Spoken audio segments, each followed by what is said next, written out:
Olá, sejam todos muito bem-vindos. Eu sou Bianca de Araújo Laureano e esse é o seu canal Justiça em Foco Notícias. Hoje, quarta-feira, dia 26 de março de 2025, pessoal. Hoje nós vamos falar sobre aí o julgamento do ex-presidente Jair Bolsonaro, que foi por unanimidade aí tornado réu no processo aí, né, sobre golpe de Estado, né, pessoal? Ele e mais 7 pessoas, né, foram tornados réus no dia de hoje, pessoal. Vamos trazer notícias aqui para vocês. Quero desde já avisar aos emocionados aí de plantão, tanto críticos quanto apoiadores, que nós somos um canal de informação. Por isso, o próprio nome do canal já se explica, né? Justiça em Foco Notícias. Nós estamos aqui para noticiar, para informar aos nossos inscritos, que eu quero desde já dar as boas-vindas aos novos inscritos, a vocês que têm acompanhado o nosso canal, que têm se inscrito, curtido os nossos vídeos, comentado, compartilhado. Desde já o nosso muito obrigada. Então, pessoal, aqui nós temos a nossa posição política, mas não somos um canal de política, nem muito menos nós somos ativistas. Nós estamos aqui para informar, nós somos informativos, nós formamos diversos assuntos aqui. E o assunto de hoje é sobre uma pessoa muito relevante, afinal de contas foi o presidente da República, né? O ex-presidente Jair Bolsonaro. Então, vamos falar sobre ele ter se tornado réu hoje lá no STF, mas já um aviso aos emocionados de plantão que aqui nós não praticamos ativismo político, tá bom, pessoal? Então vamos lá ao site do G1, trazer informação aqui para vocês, porque eu quero que meus inscritos sejam informados, né? Estejam conectados aí com o que está acontecendo no Brasil e no mundo, né, pessoal? Vamos lá. Vamos entrar aqui no site do G1. Bolsonaro vira réu por tentativa de golpe de Estado com unanimidade de voto na primeira turma do STF. Também se tornaram réus 7 aliados e assessores do ex-presidente, entre eles ex-ministro Braga Neto e Anderson Torres, o ministro da Justiça, né, pessoal? Agora eles responderão em um processo criminal que pode levar aí à prisão do ex-presidente, né, pessoal? Vamos acompanhar aí. Estivemos fazendo uma live aqui no dia em que a PGR, né, esteve fazendo a denúncia, né, contra o ex-presidente. Agora vamos trazer aqui as notícias do julgamento que terminou hoje por volta de 12h30, assim, né, pessoal, e que tornou réu. Agora ele é réu, né? Tinha sido indiciado, agora tornou-se réu oficialmente. Vamos aguardar aí agora o julgamento, né? A primeira turma do Supremo Tribunal Federal, o STF, decidiu por unanimidade, nesta quarta-feira, hoje, dia 26, tornar réus o ex-presidente Jair Bolsonaro e mais 7 aliados por tentativa de golpe de Estado em 2022. Os 5 ministros votaram para aceitar a denúncia apresentada pela Procuradoria-Geral da República, da PGR. Os votos foram dos ministros Alexandre de Moraes, que foi o relator do caso, Flávio Dino, Luiz Fux, Carmen Lúcia e Cristiano Zanin. Agora, os acusados passarão a responder a um processo penal, que pode levar à condenação com penas de prisão. E aí o que diz a reportagem mais abaixo, né? Quem são os denunciados que se tornaram réus, pessoal? Jair Bolsonaro, o ex-presidente da República, Alexandre Ramagem, ex-diretor da ABIN, Almir Garnier, o ex-comandante da Marinha, Anderson Torres, ex-ministro da Justiça, Augusto Heleno, ex-ministro do GSI, Mauro Cid, ex-ajudante de ordem da presidência, Paulo César Nogueira, ex-ministro da Defesa, e Walter Braga Neto, ex-ministro da Casa Civil, e de Jair Bolsonaro, pessoal. Esses 8 nomes compõem o chamado núcleo crucial da tentativa de ruptura democrática, segundo a PGR. Ainda vai ter mais 2 núcleos a serem julgados, né, pessoal? Um deles é um núcleo só de militares, né? Muito bem, vamos continuar lendo aqui. O voto de Alexandre de Moraes. O relator da ação, Moraes, foi o primeiro a votar. Em um longo voto de 1 hora e 50 minutos, ele defendeu o recebimento da denúncia contra os 8 investigados e destacou que a descrição satisfatória de organização criminosa com divisão de tarefas e hierarquia. Bolsonaro liderou uma estrutura que usou mentiras sobre o sistema eleitoral para instigar golpe.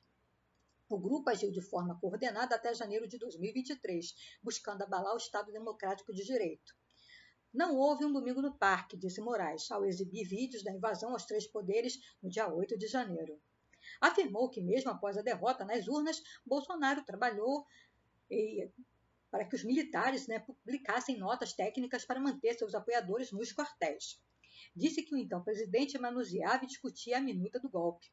E destacou que até a máfia poupa familiares. A organização criminosa em questão não teve esse pudor. Vamos continuar aqui. Agora o ministro Flávio Dino.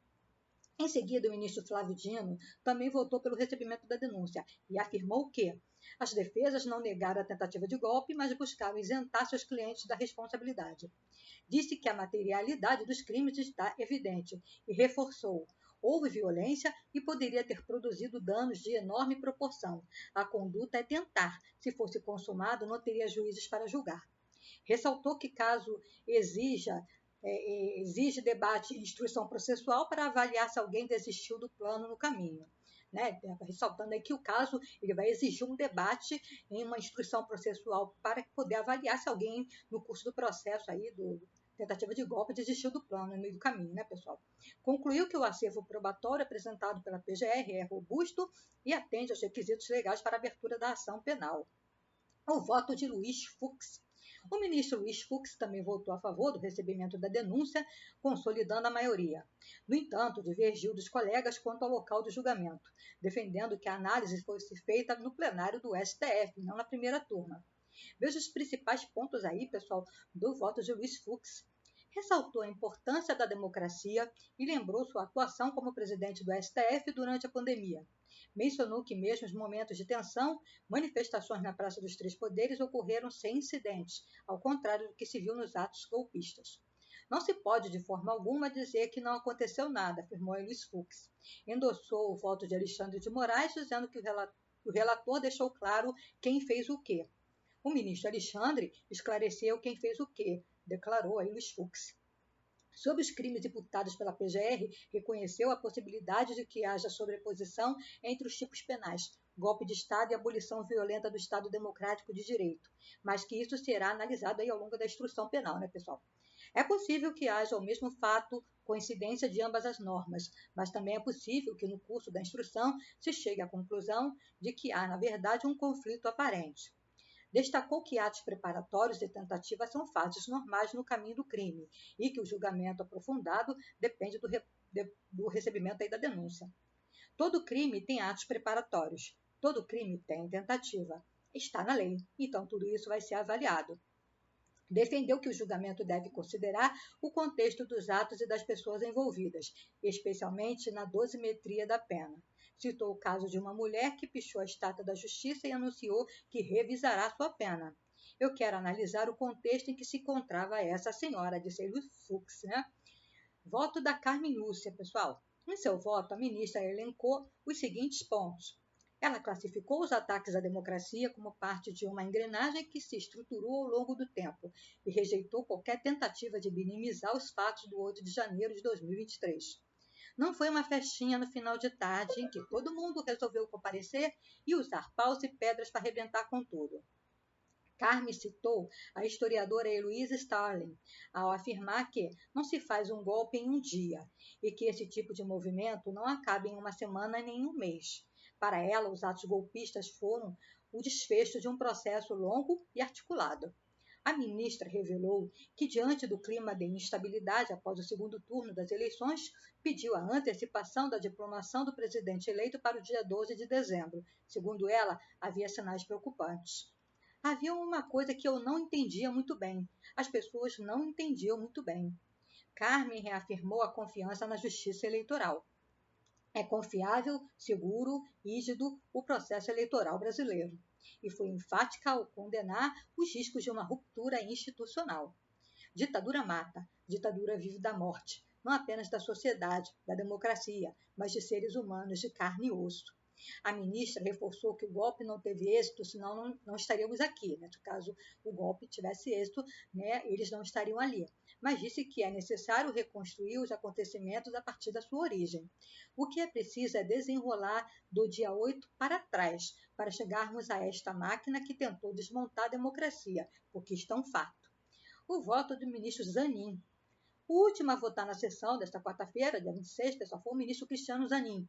Também acompanhou os colegas da primeira turma. O Zanin, que nesse momento é o presidente da primeira turma do STF, né, momentaneamente. Né?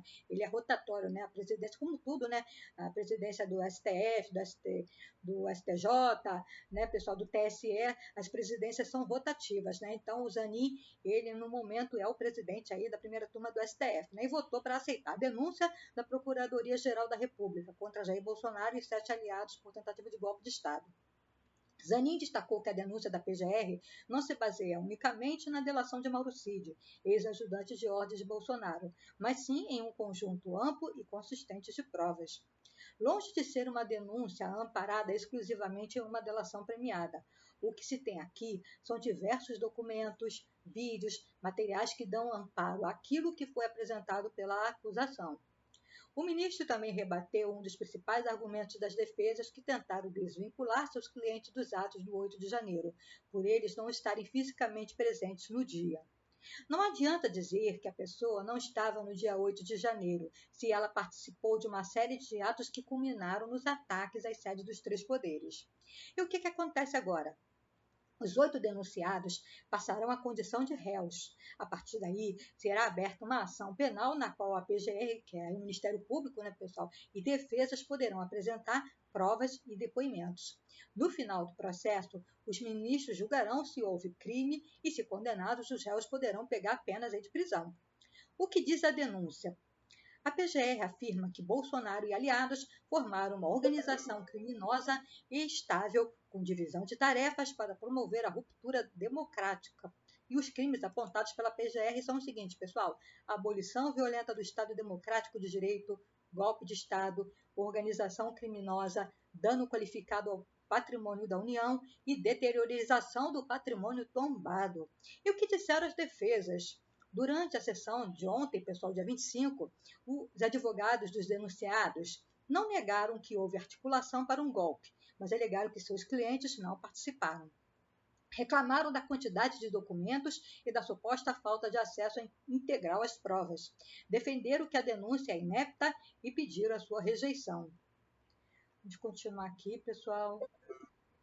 Vamos ver se tem mais alguma coisa nesta página. Não, já terminamos por aqui. Vamos passar agora para a segunda página aqui, né? Porque agora o que acontece, né? Aconteceu a denúncia, já foi aceita, eles foram tornados réus, né, pessoal? O que acontece é que agora Bolsonaro e 7 aliados são réus, o STF, por tramar o golpe de Estado. Por 5 votos a 0, a primeira turma recebeu a denúncia e tornou Bolsonaro, aliados e réus que vão responder a uma ação penal e, ao fim, serão condenados ou absolvidos, né, pessoal? Depois é que terminar todo o processo, né?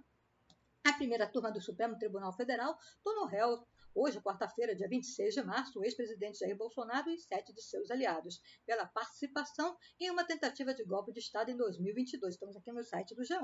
Pessoal, essa decisão não significa que eles foram considerados culpados ou inocentes, mas sim que os ministros viram indícios mínimos de crimes nas denúncias apresentadas pela Procuradoria-Geral da República, PGR.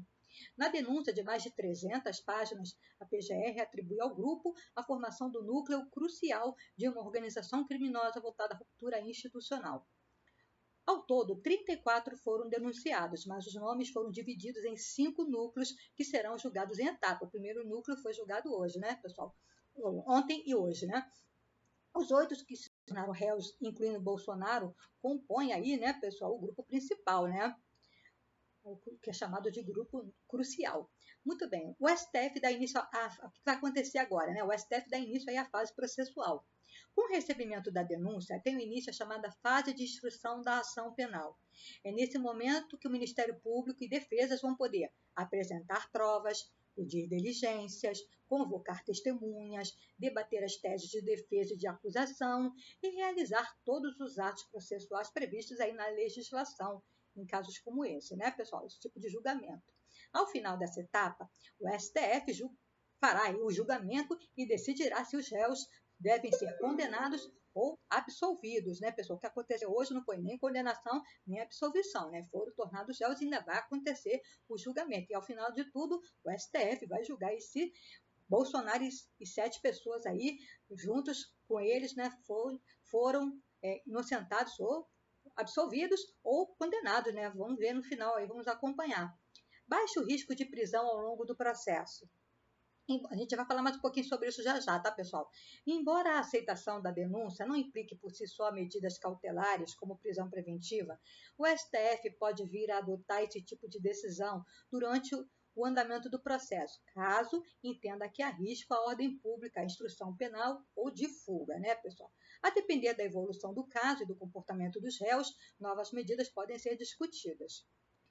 Julgamento ainda vai ser marcado, né, pessoal? Como eu falei, ainda não foram julgados, né? Ainda nem foi marcado o julgamento deles, ainda vão ser julgados outros núcleos, né? Vão ser recebidas ou não a denúncia contra eles, né, pessoal? Então, isso vai ainda perdurar durante o ano de 2025, né?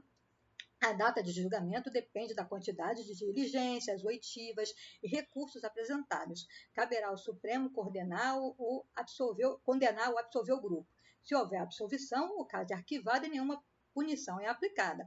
Caso sejam condenados, os réus poderão ter penas de prisão que variam a depender do crime que seja imputado, né? Como tentativa de golpe de Estado, abolição violenta do Estado Democrático de Direito, organização criminosa, dano qualificado, e assim vai, né, pessoal? Uma série de efeitos civis e administrativos também podem ser aplicados, como reparação de danos, perda de cargos e mandatos e inelegibilidade. O que já aconteceu até com o ex-presidente Jair Bolsonaro, que está inelegível por 8 anos, né? O que diz a denúncia? A denúncia foi apresentada pela PGR em fevereiro deste ano, estivemos fazendo uma live aqui, né, como eu já falei, e é baseada numa investigação da Polícia Federal. Segundo a acusação, Bolsonaro liderou uma organização criminosa que, entre julho de 2021 a janeiro de 2023, promoveu atos voltados à derrubada da democracia. O grupo teria atuado com divisão de tarefas, produzindo e disseminando desinformação, pressionando as Forças Armadas e instigando aí a invasão de prédios públicos. São réus, junto com o Bolsonaro, até o momento, né, pessoal? O Alexandre Ramagem, o Anderson Torres, o Braga Neto, o Almir Garnier, Paulo Sérgio Nogueira, Augusto Heleno e Mauro Cid, né, pessoal? Nessa sessão da quarta-feira é uma etapa final do julgamento iniciado ontem, né, pessoal? Então foi dividido em 2 dias, começou ontem e terminou hoje, quando os ministros rejeitaram os pedidos de defesa para anular o processo.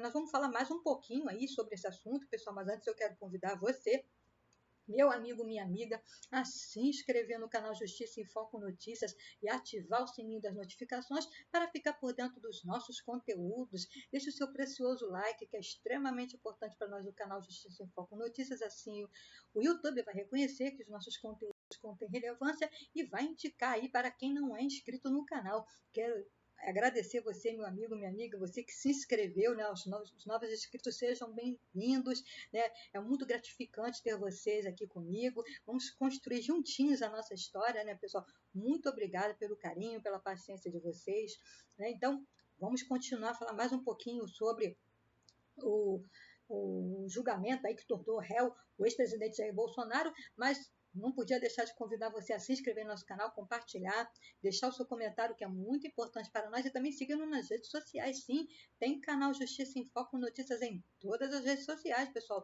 Mas vamos terminar aí, pessoal. Nós tivemos falando, né, sobre prisão, né, que o caso deles se tornarem réus não significa que serão imediatamente presos, né, pessoal? Então, vamos falar exatamente sobre isso. O ministro do STF descarta a prisão de Bolsonaro antes da condenação e os advogados perdem a esperança de Fux repetir aí o caso, né, o caso de Débora, né, de pedir vistas, né? Isso não aconteceu. Entre aliados do ex-presidente havia ontem, né, na terça-feira, o temor de que a corte mandasse aí o ex-presidente para a cadeia por causa de uma eventual fuga. Entre defesas, a esperança de que o Fux suspendesse o julgamento, como fez com o caso da Débora, né, que pichou a estátua da STF, seja eu. Não houve aí, né, o pedido do Fux de suspensão aí do julgamento, ele ocorreu no dia de hoje e foi aí decidido por 5-0 aí que o ex-presidente, né, se tornasse réu no processo, né? O ex-presidente Jair Bolsonaro só seria preso após a sessão do STF, que o tornou réu por golpe de Estado, caso ele fizesse algo que justificasse uma prisão preventiva, o que não aconteceu, né, pessoal? Essa é uma análise dos ministros do Supremo Tribunal Federal, né? Não se prende uma pessoa por prender, né, dessa maneira, né? Ele teria que fazer alguma coisa que justificasse a prisão dele, né? O temor foi um pouco exagerado, né? Na terça-feira, ontem, né, dia 25, quando o STF começou a avaliar se aceitava ou não a denúncia, aliados do ex-presidente disseram que chegaram a temer que Bolsonaro pudesse sair preso do julgamento após a aceitação da denúncia. uma especulação descartada por investigadores e integrantes da corte, que reiteraram que a prisão só se vislumbra com trânsito em julgado do processo, quando não há mais a possibilidade de recurso. Bolsonaro não foi nem julgado ainda, né, pessoal? Ou se ele fizesse alguma coisa que justificasse a prisão preventiva, né, pessoal? E não foi isso que aconteceu, né? Muito bem. Os advogados fazem questão de ressaltar que a ida de Bolsonaro, né, ao STF na terça-feira não tinha intenção de intimidar os ministros, mas sim de afastar a ideia de que o ex-presidente poderia fugir caso seja condenado e tenha a prisão decretada. Em conversas reservadas, os ministros ironizaram a mera possibilidade de uma tentativa de intimidação. Nós estamos muito intimidados, como dá para ver as nossas falas, disse um deles. Advogados denunciam que perderam a esperança da suspensão do processo. Na terça-feira, aliados do ex-presidente, ontem, né, pessoal, sentiram um fio de esperança após, na segunda-feira, dia 24, o ministro Luiz Fux pedir vista e adiar o julgamento de Débora Rodrigues dos Santos, acusada de ter pichado a frase "perdeu mané" na estátua da Justiça, que fica em frente ao STF. Ele explicou por que ele pediu isso, né, pessoal? Então não tem nada a ver, né, só porque ele pediu vistas ao julgamento de Débora, aconteceria o mesmo com Bolsonaro, né? Alguns advogados dos denunciados aventaram que o mesmo poderia acontecer com Bolsonaro e os outros 7, né, pessoal? Eles se equivocaram, né, nesse sentido, né, porque o ministro tomou a decisão em relação ao caso, aconteceria o mesmo nos outros, né? Cada caso é um caso, né? Mas no fim do dia era unânime a opinião entre os advogados que era apenas um desejo. Chegaram a brincar dizendo que o ministro já havia queimado o cartucho com o pedido de vista da véspera e avaliaram como improvável as chances de que ele repetisse o gesto. Bolsonaro assistiu do Senado, né, uma notícia de ontem, né, pessoal, mas não vamos estar lendo aqui, né, ele assistiu ontem, esteve lá, né, no STF, mas hoje ele assistiu do Senado a decisão que o tornou réu. A avaliação dos advogados e dos aliados de Bolsonaro foi que a presença dele no primeiro dia do julgamento, que tornou, né, o réu, o ex-presidente réu, teve o efeito proposto, surpreendeu a todos. Alguns advogados discordaram da ideia e avaliaram que a presença de Bolsonaro legitima o discurso político e acirra os ânimos com a corte. Por isso, no dia de hoje, né, pessoal, ele assistiu, né, ele acompanhou aí o julgamento do STF em loco e fez do gabinete do filho Flávio Bolsonaro lá no Senado. Advogados elogiaram Zanini e Dino. Os últimos 2 dias em Brasília estiveram voltados para a preparação do julgamento no STF, que colocou Bolsonaro e aliados no banco dos réus. A cidade foi tomada pelos advogados dos denunciados e por aliados de Bolsonaro que buscavam as melhores estratégias da aceitação da denúncia. Entre ministros, os mais elogiados pelos advogados foram Cristiano Zanin e Flávio Dino. Zanin foi advogado do atual presidente Luiz Inácio Lula da Silva durante a Lava Jato e muitos advogados se mostraram encantados com a sua conduta técnica do caso. Flávio Dino foi elogiado pela oratória e pela fundamentação dos seus argumentos. Pois é, pessoal, esse foi o conteúdo de hoje. Vamos continuar acompanhando aí o caso, né? Os outros acusados, vamos acompanhar os próximos julgamentos, os próximos passos até o julgamento final mesmo, né? Vão ver todos os condenados, todos os que são tendo aí culpados, né, pelo tentativa de golpe, né, que estão sendo, aí vão ser julgados, aí vamos ver se vão ser condenados, se vão ser absolvidos, quem é que vai ser condenado, quem vai ser absolvido. Vamos estar aqui trazendo para você do canal Justiça em Foco Notícias. Eu quero agradecer a você, meu amigo, minha amiga que ficou comigo aqui até o final desse vídeo. Muito obrigada pelo carinho, galera, e fique conosco e não se esqueça, porque aqui você sabe, será sempre uma questão de justiça. Obrigada.